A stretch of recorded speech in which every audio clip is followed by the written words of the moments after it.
Pemerintah Kota Palembang memastikan harga kebutuhan pokok menjelang bulan Ramadan masih stabil.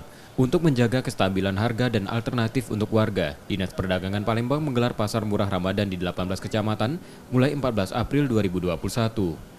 Pasar murah digelar dekat kawasan pemukiman dengan menjual aneka kebutuhan pokok seperti beras, minyak goreng, gula, dan lainnya dengan harga relatif murah.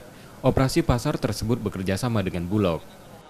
Alhamdulillah ya, untuk kestabilan harga jelang Ramadan ini relatif aman dan semuanya terpantau melalui Dinas Perdagangan. Dan juga kita akan terus mengadakan juga beberapa pasar murah ya yang biasa dilaksanakan oleh pemerintah Kota Palembang bekerja sama dengan Bulog di 18 kecamatan. Jadi itu biasanya memang selalu kita laksanakan setiap kita memasuki bulan suci Ramadan dan juga untuk persiapan Idul Fitri. Bulog di Fresh Sumsel Babel menjamin ketersediaan barang kebutuhan selama Ramadan dan Idul Fitri. Bahkan untuk komoditas tertentu seperti beras, aman hingga 6 bulan ke depan. Kalau pengalaman saya di sini tuh daging ya.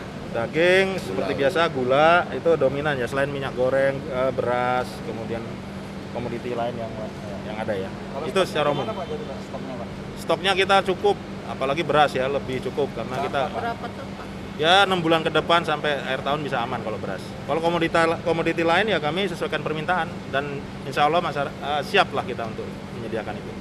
Mengantisipasi lonjakan permintaan daging jelang Ramadan, Bulog menjual daging sapi Rp87.000 per kilogram dan daging kerbau Rp73.000 per kilo.